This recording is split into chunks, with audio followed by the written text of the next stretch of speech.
Mommy's here. Oh, my sweet boy. Do you have any idea what time it is?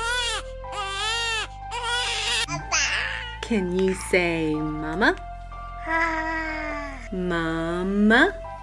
Mama. Attaboy. Open big wide for mama. What a big boy you are. What a big boy you are. Oh, hey. No, we can't go to church with jelly all over our face, can we? Oh my goodness. What are you doing with that snake? You go put that snake back in the hole right now. Good, buddy. Yeah. Way to go. All right, buddy. Hey. Oh, buddy. You okay? You all right? Come here. Oh, it's okay. It's okay. Now I lay me down to sleep. I pray the Lord my soul to keep. If I should die before I wake, I pray the Lord.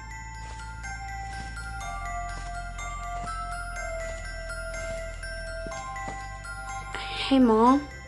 Mommy needs just a minute. Please. Hey, Mom. I think you look pretty no matter what. Even when your hair looks really weird.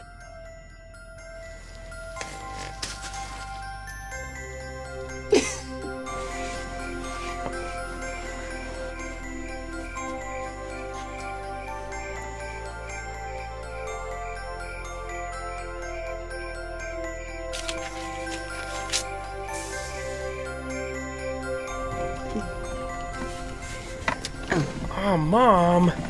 Go straight there. And come right back.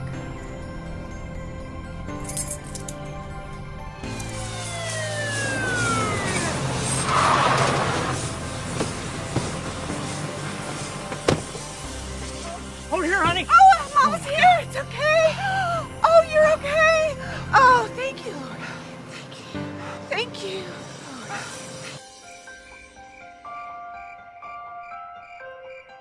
Oh.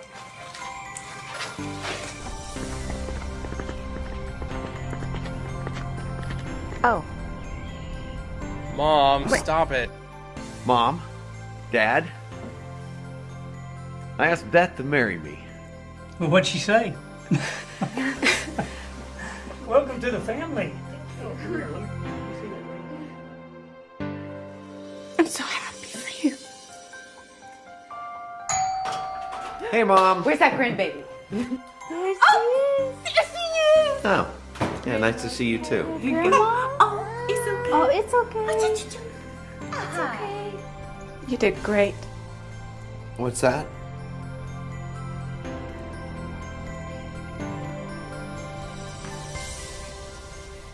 The children. You did really great. I always knew you'd be a good dad, but you did really, really great.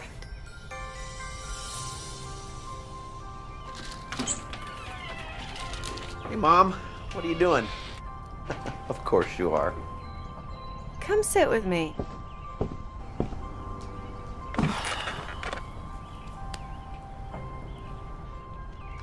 You know, I was thinking just the other day about what a wonderful mom you are. I mean, God really blessed me with a great lady. You're my mom. You've always been there for me. Even when I didn't want you to be. And nobody ever believed in me like you do. Thank you. I love you, Mom. And I love you, son.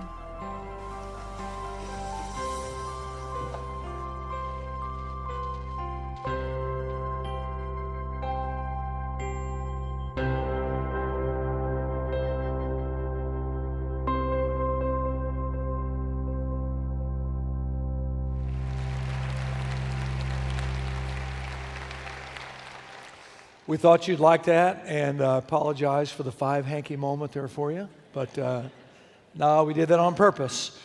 And now the sermon will be funny so you can laugh. That'll help, right? Hey, I want to tell you something before you leave today.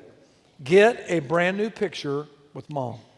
There are 5 places where you can do it. There are 4 in the Grand Hall where they've set up a special display, and you have a sign that says Happy Mother's Day and some other stuff on it, or the main lobby where the fountain is, and get a picture. No matter how long it takes, just be patient, and this is important to moms. And all the moms asked me to make this announcement. All the moms said, amen, that's right. So get a picture today before you leave, a brand new updated picture with Mom, and you'll be glad you did. It'll make a great Mother's Day. Several years ago, there was a popular magazine that came out with an article about things that husbands should not buy their wife. Okay? These are things you should not buy your wife.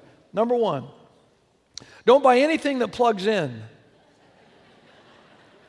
Anything that requires electricity is seen as utilitarian and as a suggestion that she needs to do more work. Number 2, don't buy clothing that involves sizes. The chances are 1 in 7,000 that you will get her size right, and your wife will be offended the other 6,999 times. Do I look like a size 16? She'll say. Too small a size doesn't cut it either. I haven't worn a size 8 in 20 years. Number 3, avoid all things useful. The new silver polish advertised to save hundreds of hours is not going to win you any points. Number 4, don't buy anything that involves weight loss or self-improvement. She'll perceive a gym membership as a suggestion she's overweight. Number 5, don't fall into the trap of buying her any kind of underclothing. Your idea of the kind your wife should wear and what she actually wears are years apart. Number 6, don't buy jewelry. The jewelry your wife wants, you can't afford. And the jewelry you can't afford, she doesn't want. Number 7, finally, don't spend too much. She'll say, how do you think we're ever going to afford that? But don't spend too little either. She won't say it, but she'll think, is that all I'm worth? One man asked his wife one time what she would like for Mother's Day. She said, well, I'd love to be 6 again. So on the morning before Mother's Day, he got up early. He made her a nice big bowl of Lucky Charms. And after breakfast, he took her to the local theme park. What a day. He put her on every roller coaster and high-energy ride there was. The death slide, the wall of fear, the screaming monster, you name it, she rode it. At the end of the day, she staggered out of the theme park, her head reeling, her stomach feeling like it had been turned inside out. So he took her to McDonald's and ordered her a Happy Meal. Then it was off to a movie to see Shrek. He got her popcorn, some Milk Duds, and a large Coke. They had a blast. Finally, they got home, and she wobbled into the house and collapsed on their bed. Her husband leaned over to his precious wife and with a big smile lovingly asked, well, dear, what was it like to be 6 again? Her eyes opened slowly. Her expression changed dramatically, and she said, you idiot, I was talking about my dress size.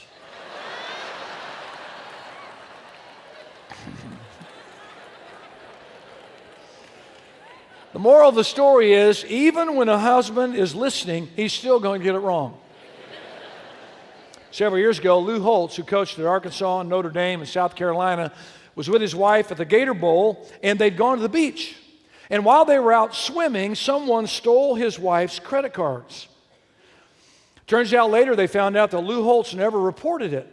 And when they asked him why he never reported it, he said, well, whoever took them is spending less than my wife does. One man got it right. When Margaret Thatcher became Prime Minister of Britain, a reporter asked her husband who wore the pants in the family. He stood upright and he boldly answered, "I do, sir, and I also wash and iron them." Mother's Day originated back in 1906 with a woman named Anna Jarvis. She wanted there to be a time set aside when people could pay personal tribute to their mothers. So she started the International Mother's Day Association, which included over 40 countries besides the U.S. In 1914, our president, Woodrow Wilson, proclaimed Mother's Day a national holiday, and it's observed on the second Sunday in May every year. And it always will be. No one would dare touch Mother's Day. Peggy Waymeyer, former religion correspondent for ABC News, said, and I quote, "A positive mom is the most powerful weapon against the culture of despair and cynicism that assaults our children." And I agree. I don't think there's a problem in our world today that couldn't be solved if we just let the moms do it. I mean, that's the way it used to work when I was growing up. I mean, in the neighborhood we lived, I mean, if you said some word you shouldn't say or you were mean to somebody else, I mean, somebody's mother would grab you by the ear and take you to your mother. And when those two mothers got together, World War III took place. Moms, listen, don't ever back down from making the difference that only you can make. President Ronald Reagan said one time about his mother, "From my mother, I learned the value of prayer, how to have dreams, and how to believe I could make them come true." That's a great quote. In our text today, Proverbs 31, Solomon writes about an incredible wife and mother. Most scholars believe he was talking about his own wife. But when you read this text, she seems so perfect, so unreal. Marcia Drake wrote a book called The Proverbs 31 Lady and Other Impossible Dreams. And in the preface of her book, she writes about how challenging this was. She talks about her spiritual journey and her efforts to become the virtuous woman that Solomon talked about, and how she failed miserably until God took control of her life. Here's what she wrote in the preface. Proverbs 31 has been both a marvelous model for the Christian wife and the cause of more guilt for her than anything else. When those verses become the pattern for a do-it-yourself project, frustration and guilt and disillusionment can only result. But when seen as what the power of the Holy Spirit can accomplish, those same verses are winsome and hope-filled. End quote. Now, I know for some of you, today's a tough day. In fact, it may be a lot of you. It's tough to come to church on Mother's Day. Maybe you prayed for a child, but that prayer was never answered, at least in the way you wanted. For others of you, you've experienced the loss of losing your mom or maybe one of your children. The memories pour in like a flood on days like today and can be incredibly overwhelming. For others of you, maybe years ago you chose to end a pregnancy. And Satan haunts you over something that God has already forgiven you. Others of you didn't have a good mother, which is very hard to come by, but I know there's some folks who've had that experience. Others of you, you just feel inadequately, that I just can't ever measure up.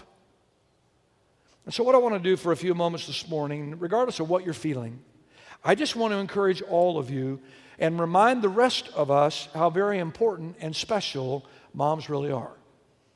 And we're going to look at Proverbs chapter 31, and I want to look at some of the attributes that Solomon wrote about this virtuous woman, this model mother. So would you stand for the reading of God's Word? Proverbs 31, beginning in verse 10. Solomon writes, "An excellent wife, who can find? She is far more precious than jewels. The heart of her husband trusts in her, and he will have no lack of gain. She does him good and not harm all the days of her life. She seeks wool and flax and works with willing hands. She is like the ships of the merchant. She brings her food from afar. She rises while it is yet night and provides food for her household and portions for her maidens. She considers a field and buys it. With the fruit of her hands she plants a vineyard. She dresses herself with strength and makes her arms strong. She perceives that her merchandise is profitable. Her lamp does not go out at night.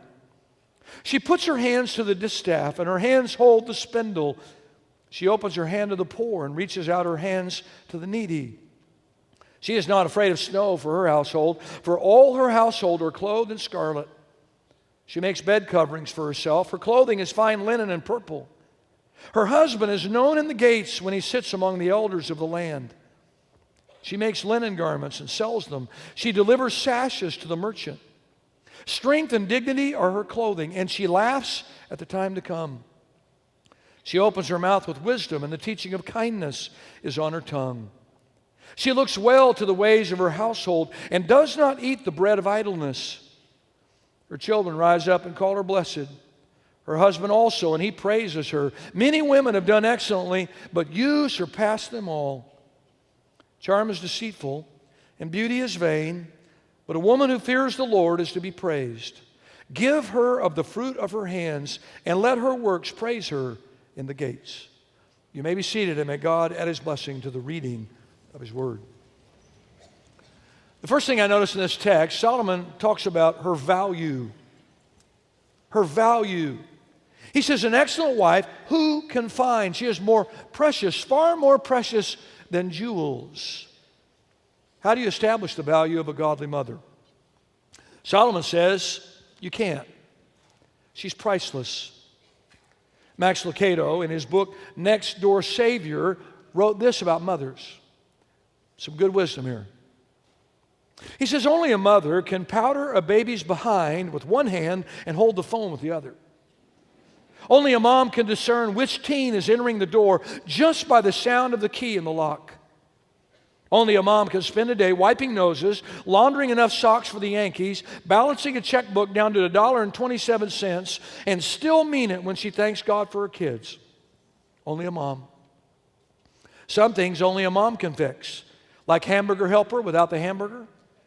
Like the cabinet door her husband couldn't, and his bruised ego when he found out that she could. Broken shoelace, broken heart, breaking out on your face, breaking up with your sweethearts. Moms can handle all that. Some things only a mom can fix. Some things only a mom can know. Like the time it takes to drive from piano lessons to Little League practice. She knows. Or how many pizzas you need for a middle school sleepover. Mom knows. How many Weight Watcher points are left in the day and days left in the semester. Mom can tell you. She knows. We men usually don't. The kids are usually clueless.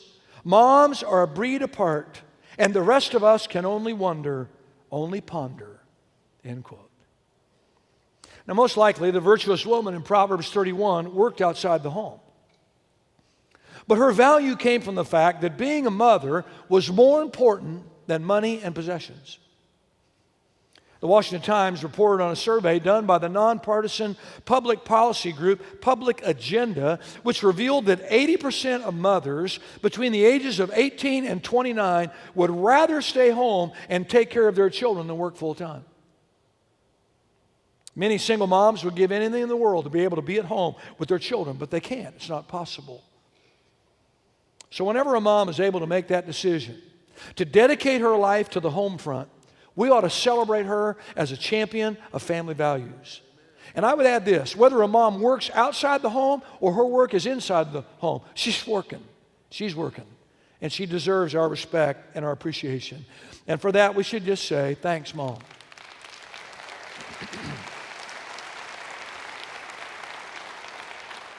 The next thing I noticed, Solomon talks about her work ethic.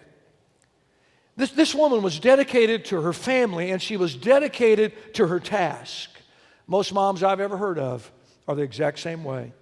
He says she was an eager worker. Notice in verse 13, she seeks wool and flax. She works with willing hands. She's like the ships of the merchants. She brings her food from afar. She rises while it is yet night and provides food for her household and portions for her maiden. What a task. Day in and day out. I mean, just to plan the menus. Not to mention the meals. My friend Bob Russell says that husbands need to occasionally look at their wife and say those three magic words, let's eat out. Calvin Trillin said, and I quote, the most remarkable thing about my mother is that for 30 years she served nothing but leftovers. The original meal has never been found. Solomon says she was also a risk taker. Verse 16, she considers a field and buys it, and with the fruit of her hands, she plants a vineyard. She had business savvy. She knew how to seize an opportunity to help her family and improve their finances. She was wise to invest what God had given her for the best return. And you know, moms are like that. They know how to stretch things so that everything is covered and everyone is taken care of. Moms know how to stretch their children to reach their full potential without discouraging them. Moms know when a child needs a time out or needs just a pat on the back. Moms know when to risk saying something and when to take the risk of just being silent. She was a risk taker. She was also a vigorous worker. Verse 17, she dresses herself with strength. She makes her arms strong. She perceives that her merchandise is profitable and her lamp does not go out at night. She puts her hands to the distaff and her hands hold the spindle. This is a working woman. In fact, look down at verse 27. He says, she looks well to the ways of her household and does not eat the bread of idleness. She's not just laying at home on the couch, eating a bag of chips, watching Lifetime movies. She's working. And by the way, if you knew the work she did, you'd back off criticizing her for the time she does lay on the couch and watch a movie. She works hard, and her vigorous work is a testimony to her diligence. And here's the reality. Most moms do unseen tasks their family never sees. And for that, we ought to just say, thanks, Mom. Thirdly, he talks about her compassion. Verse 20, she opens her hand to the poor and reaches out her hands to the needy. Moms have a compassion for others that most of us miss. I mean, they really do. Now, I heard about one mom. She was asked, if you could do it all over again, would you have kids? She said, oh, sure, just different ones. But the reality is, mothers can sense when others need help. Mothers can sense when others feel left out. You watch a family walking down the street and let there be a homeless person or somebody that's hurting or has a problem. Everyone else will walk by in most cases, but mom, she'll want to say, let's do something to help them out. Let's give them some money. We got to help them. That's a mom. Intuitively, mothers have that compassion. I remember when I was a kid growing up, I grew up in a family of 7. And every meal, you were just fighting to make sure you could get some mashed potatoes or a roll. But every once in a while, there would be a friend of mine or a friend of one of my brothers, and my mom would invite them to eat with us, or some stranger we didn't even know, and they were at our table. Somehow, everybody had enough to eat. Moms know how to do that. You know, I had no idea the challenge of parenting until I had kids. I used to preach on the family all the time until I had children. That kind of has a way of, you know, all of your perfect stuff and everything fits in just the right place, and then you have children. Now I have to tell you, our 3 kids made it easy. They really did. Of course, it's also true that the older you get, the more you forget. No, they did make it easy. You know, Mark Twain said this one time about parenting. He said, when a child is 13, you ought to put him in a barrel with a small hole for food and air. And then when he turns 15, plug up the hole. I don't think he ever won Father of the Year award. Somehow moms can tell if someone needs a word of encouragement, and they never seem to run out of love. And for that, we ought to just say, thanks, Mom. Number 4, he talks about her provision. Verse 21. She is not afraid of snow for her household. For her household, they're clothed in scarlet. She's taking care of them. She makes bed coverings for herself, and her clothing is fine linen and purple. Her husband is known in the gates when he sits among the elders of the land because of the incredible wife and mother he has. She makes linen garments and sells them. She delivers sashes to the merchant. You see, Mom makes sure the needs of every family member are met. Have you ever stopped to just think how awesome that is? I mean, listen, if you knew all the things I don't do, you'd be stunned. You'd say, what a lazy bum you really are. But I mean, when I need something, I'll just send my wife a text or tell her, hey, I need to get this or this, I need whatever, and she gets it.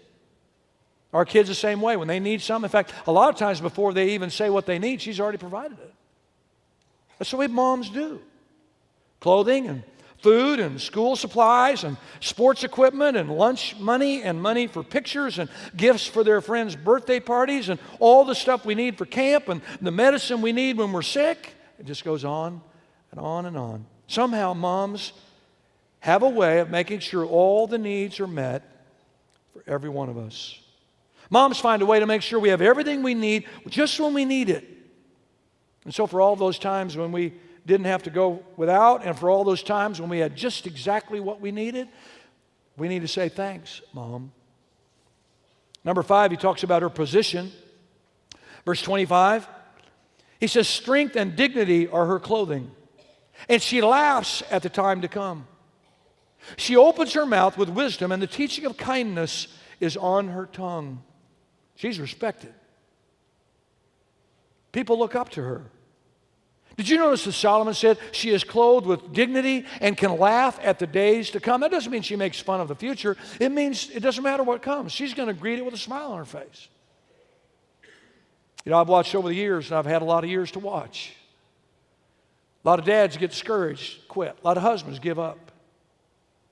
And I've watched those moms just hang in there no matter what. Well, somehow we'll make this work. Yeah, that's tough, but somehow we'll get through this. Yeah, that's horrible news, but you know what? It's going to be all right. Somehow we'll make it. That's this mom he's describing. And that describes many, if not most, of the moms in this room. What a description. Mothers and grandmothers, dignified in all they do, but never lose their ability to laugh at themselves or see the humor in life. I got to be honest with you, in our family, there are sometimes when people say funny things to me that I don't think are funny.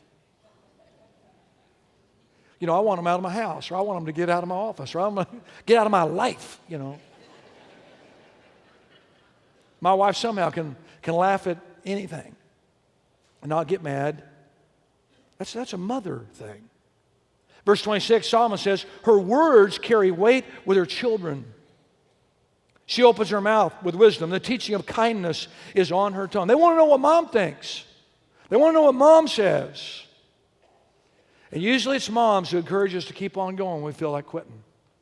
Now, dad will say, suck it up, get back in there, you'll be all right. Right? And it takes a dad and a mom to make it all work. I can remember a ton of times when our kids were growing up, and I won't mention the particular young man that was in our home, but I'd be disciplining for something, and his mother would stand out his bedroom door. That's enough, stop it, that's enough. And I knew he needed it. So I kept going. Little did I know that he'd put books inside his pants. I thought that little snap was a little loud, but you know what's interesting? You rarely hear of a mom walking out in her family. I know it happens, but when it happens, it's very, very rare. And that's pretty amazing. The vast majority of moms are ladies who've stayed when husbands have strayed. They've kept on when others quit. And they've believed when everybody else gave up. And for that, we need to say, thanks, Mom. Number 6, he talks about her honor. Verse 28. Her children rise up and call her blessed. Her husband also, and he praises her. Many women have done excellently, but you surpass them all. Charm is deceitful and beauty is vain, but a woman who fears the Lord is to be praised. Give her of the fruit of her hands, and let her works praise her in the gates. Now, I know some of you mothers read that. Her children rise up and call you blessed, and you say, well, you know, they don't tell me that. And that's probably not the way it will ever work until they get older and they wake up. But they're calling you blessed when they're out with their friends. They brag on their mom. I've never known a kid that didn't brag on his mom. Away from his mom. Now, as they get older, they'll wake up and they'll realize, oh, you know what? I probably should tell her. Her children rise up and call her blessed. Her husband does the same thing. Most husbands I know don't communicate directly to their wife. Now, you know, social media, I watch all these guys talking about how much I love you, you are the greatest, awesome. You know, and I always want to go to the wife and say, has he ever said that to you? No, he just posted on Facebook. There's just something about it. It's tough for men to say what's in our heart, but it's in our heart. And I guarantee you, wives, when he's away from you, he's talking about you and bragging on you. Verse 29, listen to the statement the husband makes about her. He says, many women have done excellently, but you surpass them all.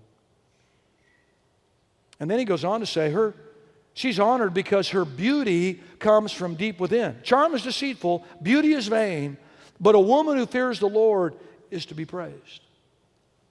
You know, I've said many times before, and if you've been here at all, you've heard this. You know, when you're young and you look in the mirror and you're going, hey, take pictures. It doesn't last. It doesn't. And if all you're depending on is outer beauty, it's going to get worse and worse and worse. But can I tell you something? If you have a relationship with the Lord and you have inner beauty, when that outer beauty begins to fade, in your later years, that beauty will come back. Because it comes from the inside out. And it's wonderful. She's a woman who fears the Lord. She's a woman who knows the Lord. And really it's true, the majority of people who are in church have been in church because mom brought them originally. Now I'm thankful that in the last few years we've seen more and more men stand up and say, hey, my family's going to be in church and we're going to put God first. But for many, many years, it was moms. And if mom didn't do it, it didn't happen. Well, what's the reward he's talking about in verse 31? He says, give her the fruit of her hands and let her works praise her in the gates. You know what the reward is he's talking about? When the kids say, that's my mom. When the husband says, that's my wife. That's reward enough for moms. Angela Guffey wrote this in a Focus on the Family magazine several years ago. It's a great, great story. During a VBS closing program, the children were lined up in front, ready to show their parents what they'd learned throughout the week. And everything went wonderful. The small children sang their songs. And everything was just going great until it came to one little girl. She was to recite one verse, but somehow in front of hundreds of eyes, she got a bout of stage fright, and she forgot her verse and was unable to utter a single word. She looked to her mom, who was sitting on the front row, for help, and from the front row, her mom leaned forward and whispered the opening phrase of the verse she was to say, I am the light of the world. And instantly the little girl's face lit up, and she smiled with confidence as she announced boldly, my mother is the light of the world. I think she got it right. Let's pray.